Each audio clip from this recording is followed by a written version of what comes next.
Your mics are open, by the way. That's it. Oh, Yeah. Hello. Hello. Like this time. Hello. Okay. Welcome back, everyone.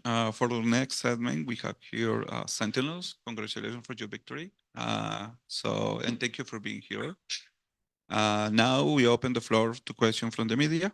So we are going to start with Snack from Sports Queda. Yes, thank you. First of all, congratulations on the win, guys. My question is for John QT.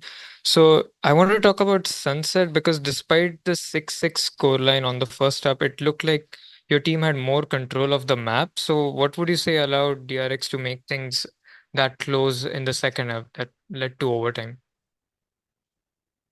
I think yeah, we had a good start of the attack half, and we were up like 11-7, 11-6, something like that. But they did like some good adjustments. They played to flood and was like very smart of them. They kind of like had a good read. We also a bit like overheated, to be honest, and it's been happening in our past sunset where we have such a big lead and we just like kind of like give it away and go to overtime. But we have a lot of reps on Sunset since like off season. We played a lot, and I feel like we've played all type of games where we're down, we're up, it's kind of close, and we have a lot of experience on it. So yeah. Thank you so much. Thank you so much for this question. Thank you. Next question is from Sierra Frisbee. Hey guys, congrats on the win. My question is for Kaplan.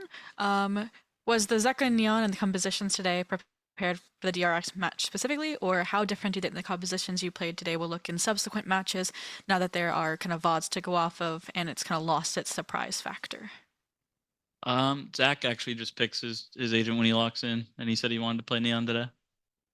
It's not information I would really want to give out mid tournament, but obviously we play around with different things and work on different things and try to keep the toolbox big, and then then we can make smart decisions about what we bring to each match. Thank you so much. Next question is from Cedar. Hello, congrats on the win, guys. I'd like to ask this question to Zelsis. A bit of a fun one. You keep doing that pose with the Champions Trophy or whatever. Yeah, keep doing that.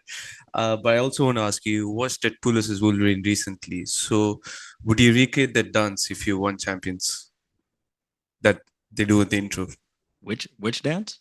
The one Deadpool does in the intro at the start of the movie. I would need a choreography teacher. What is that? Choreography teacher. But I mean, yeah, I mean, bye, baby. You know, I mean, sure, I'll dance. I'll do it if we win champs. Yeah. All right. Nice. Thank you, Do and more good than luck this next if we year. win champs. I'll actually buy the Deadpool suit myself if we win champs, and I'll do it in the suit. I can't wait for it. All right. Good luck next you. game. Thank you. Thank you. Next question is from Lucas. Hello, everyone. My question is for Saci. Oi, Saci, sou o Lucas, Post.net. Parabéns pela vitória. Durante a transmissão brasileira, na entrevista que você estava dando para ele, você falou que o time estava muito enérgico, né? Falando bastante. Queria saber o quanto dessa sua experiência de um jogador um pouco mais cascudo, mais experiência internacional, ajudou o time a se centrar e conseguir entrar nos eixos e encaminhar aí com essa vitória um pouco mais tranquila de 2-0. Com certeza é uma situação que eu já enfrentei antes. É normal, ainda mais na composição que a gente estava usando, que era uma composição mais agressiva, né? Com o Neon. Então, meio que a comunicação se tornou um pouco caótica. É normal, mas é controlável, sabe? Eu acho que a gente vacilou um pouco ali, porque eu senti que a Sunset, por exemplo, não era pra ter sido tão difícil assim. E foi porque a gente acabou entregando alguns rounds e não conseguiu manter a postura e a calma, né? Principalmente mid-round, assim. Então, a gente teve um pouquinho de. Não vou dizer que é sorte, né? Mas aquele 12-11 foi muito importante pra gente garantir o overtime. E no overtime a gente conseguiu arrumar isso, né? A gente conversou e falou, cara, tá, tem que manter a calma, porque dá pra ganhar esse jogo ainda. E depois daquele 3x5, acho que as coisas começaram a andar e a comunicação começou a ficar melhor também. E a gente conseguiu levar isso pra Raven, que foi um jogo mais tranquilo. Beleza, muito obrigado. Valeu. So much. Next question is from Pedro Romero. Hey guys, congrats on the W. I got a question for Kaplan. Yeah, I remember you said during the press conference after defeating Genji that you wanted DRX. You got DRX, you beat DRX. That's it. I want to ask you just sort of what was the approach behind just kind of making the game plan from Genji to DRX, and in addition to that, what was the biggest similarities and slash differences when it came to playing against both of those teams from your point of view? Yeah. Obviously, coming into every game, it's like, okay, there's what do we need to fix? What do we want to change to surprise the team? And what do we want to exploit about the other team? What do we expect them to change? What do we expect them to not change? It's an impossible question to answer perfectly or fully, but we tried our best to kind of look at how they've approached previous opponents in games and have a guess on what they're going to try to do to us and basically stay a step ahead. In terms of the difference between the two teams, I think they're very similar. I think that they both have a pretty structured way of playing. They don't have like a ton of different setups or plays. They seem to prefer running the stuff more frequently and kind of having protocols and being drilled. I'd say that my impressions from watching both teams a lot are that DRX are a little more strategically diverse, but are a bit more probably drilled within the strategies they come in with, whereas Genji are a little less strategically diverse. They have a little less spice to throw in, but within what they do, the players are very creative and unpredictable. Thanks so much. Next question is from Facundo. Hi guys, congrats for the win. And my question is going to be for Sean QT. Looking now on the match of EDG and Trace, who do you think you are facing? It's hard to say. Trace looks like the better team this tournament, but EDG always has the edge over other Chinese teams, and I think might have a mental edge too. Seems like no teams can beat EDG really in China, especially in playoffs. So I'll probably give it to EDG. Thanks so much. Next you. question is from Ravis. Sweet. Thanks, guys. Again, another huge dub once more. Look really good today. Zach, don't laugh, bro. Come on. My question is to Tens, actually. Tyson, when we spoke, I think it was a couple months ago, right after Madrid, what you said was, you agreed on giving Jordan a very nice watch because you were like, if you win, this is yours thoroughly. When I asked you back then, what you said was, if you win champs, you would get him an AP, maybe an Did AP. I say that? You did, yes. Wait, really? Yes, You guys made I me have the want a clip. Tesla. I didn't shake hands with him yet. You didn't shake hands with a Rolex either. I did at the airport. I don't believe you. Well, okay. Wait, I have many witnesses right here. Many for what? Shaking hands. Does Who anyone saw remember it? me shaking hands with Tyson? You guys did shake hands for that one, yeah. Yeah. I could have split the AP with you, man. You could have told me that before this press conference. I didn't even know he said that. My bad, Jordan. As I told you, Robert. But now, let's say you do win. Now, I consider the discussion just now. Do you still want to follow through on it, or do you think, nah, it's not anymore? Nah, I give him too much. Can you give me a dog? Oh, a dog? Or like a cat? Like a really expensive cat? Can I get a Maine Coon? I want like a $10,000 cat. Tyson, I want to roll like I want Yeah, your see, dog. I was going to give a gift to the rest of the team. Can I get Kuro? I agree with Man, that. screw this team, dude. Yeah. Bro, you don't You're even not wear included right it. there. No, don't say that. You don't mean it. Don't mean wear it. I'm homeless. Wait, can you buy me a house? That's true. He's homeless. Yeah, he does not have a place to go back to when he gets Stellar. Sorry. Sorry, Tyson. I didn't mean to do that. No, But all right. Makes sense. And Zach, just for you, could you hit the Kevin Gates for me real quick, bro? My God. Thanks, I got man. you. I just got chills. Thank you so much, Royce. Next question is from Raquel. Hey guys, congratulations on the victory. My question goes to Sassi. Oi, Saci, aqui é a Raquel do V-Space. Primeiramente, parabéns aí pela vitória. Já tem um tempinho que eu acho que eu não apareço, que a gente acaba não fazendo nenhuma entrevista, mas eu queria te perguntar um pouco, acho que durante o VCT Américas, eu acho que depois ali do Masters, eu perguntei para você em relação à sua questão individual, que você achava que você não estava no seu melhor momento.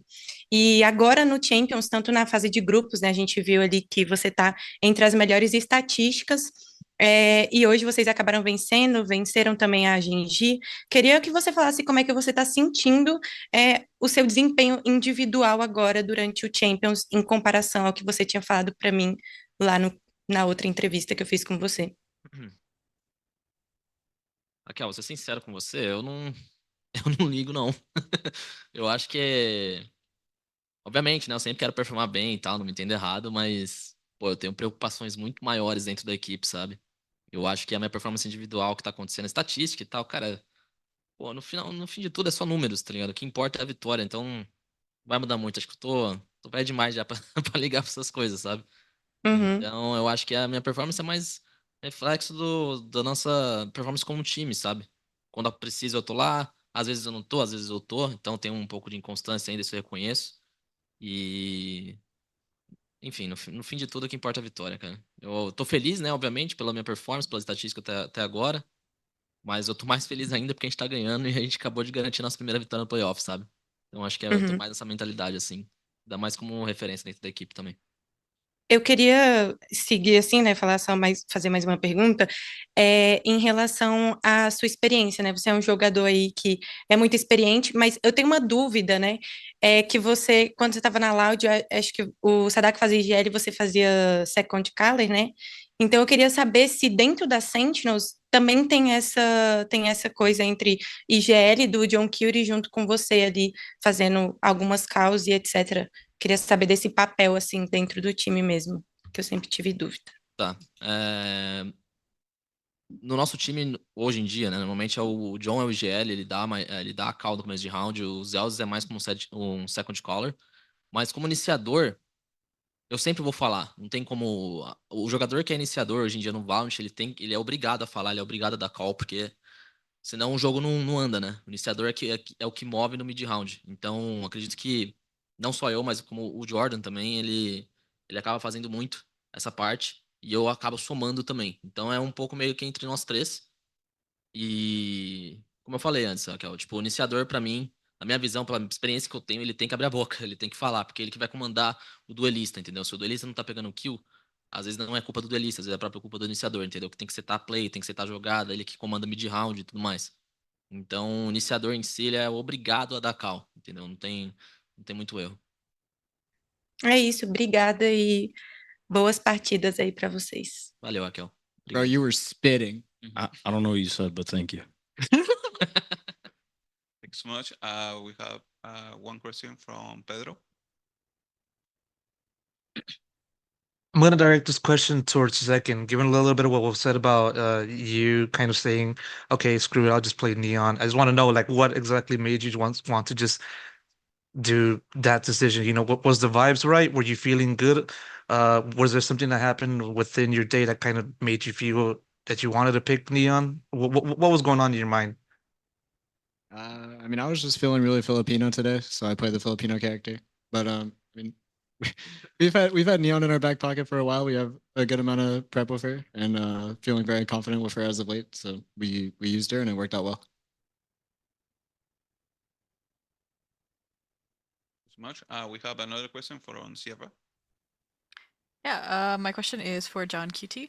As the press said, Sunset was really, really close second half, and I wanted to ask about a particular round in overtime when it was DRX, I think, leading 13-12, and you were milliseconds away, right, from losing that round, that map, because of the spray through box on A.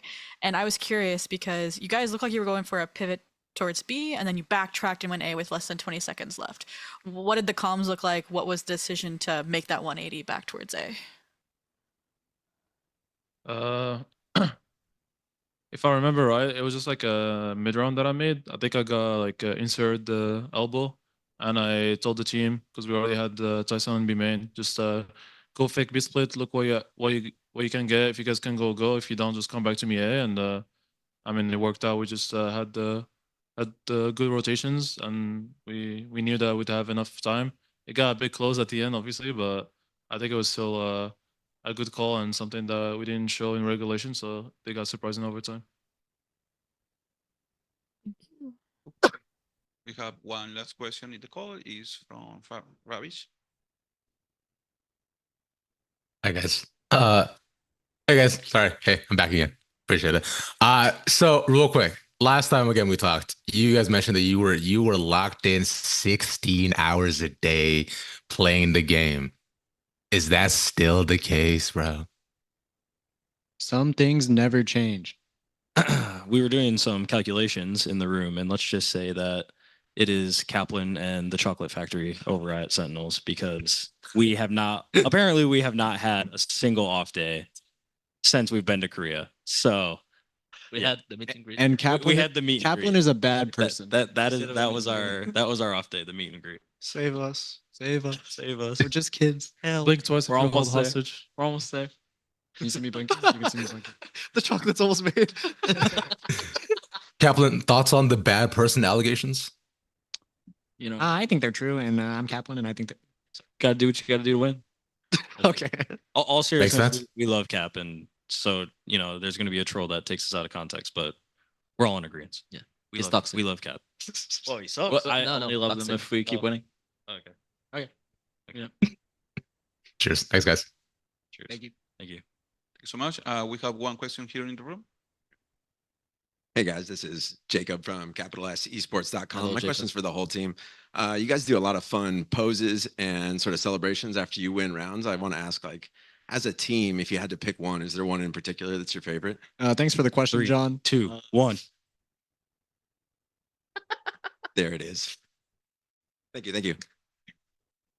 Thank you. We have another question here in the room. I have a question. Hello. Sorry. We have another question in the call. Is Fenita? Yep. Thank you. Hello, I'm Finita Bebe from Real News, and I wanted to ask two things. First of all, I wanted to ask Tense about who do you feel could be the strongest opponent during the VCT and why? I think it's a hard question to answer. Because each team is very different. Each team have their moments where they shine. So I don't know if I can put an exact finger on like a team that I think is like a definite like super team and is really strong. Because I think all the teams here that have made it this far into the event, they're all pretty strong, especially on the other side of the bracket. I know there's a lot of good teams over there. So it is kind of a hard question for me to answer, and I can't really specify. Thank you. And my second question is for the coach. I wanted to ask, how do you evaluate the team's performance so far? And what do you think that would be key to continue improving and keep having during the final and the semifinals? Yeah, I think we have had a lot of slumping this year due to larger issues with kind of how we show up and communicate on game days. And we're now 3 matches in a row of communicating incredibly well and communicating through our issues, holding each other accountable, talking a lot, keeping the vibes high, everything like that. So obviously the number one goal is maintaining that. But, if we, after 3 games of it, I think we could start to trust we will maintain that and put our energy elsewhere. It becomes more about the details, right? As these games get closer and we play better opponents, we just have to make sure we're staying prepared strategically. And also, we can't just stay the same team all tournament. We need to stay creative and switching up how we do things and cleaning up small habits and mistakes, just making sure we don't autopilot into these games, because obviously every team is going to be working hard to prepare to beat us. Thank you so much. So much. We have one question here. I actually have 2 small questions, if Okay. I may ask. Go. Like, first of all, congrats with the win. My first question is to Zekan. Since no one is saying, I'm saying congrats with the ace. Thank you. How did it feel? Oh, great. Probably wasn't like the cleanest ace ever, but it's my first one in champs, and I think in an international tournament in general. So very happy with it. Mhm. And my second question is to Tens. Today I was filming Sentinels fans, and there was one particular fan who was very passionate about Tyson, and he kept telling me what a great player and a person you are. And then it turned out it's your uncle Chris. Oh yeah. Okay. So I wanted to ask how much like the family support means to you, and probably you want to say something to your dear people. Thank Yeah. you. I honestly like family support's amazing. It's always nice to have family come out to support the team during the games. I do think it's pretty important. And overall, yeah, it's just nice. I'm glad my Uncle Chris was able to come out here during this time just because just some like sorry, let me give you a second.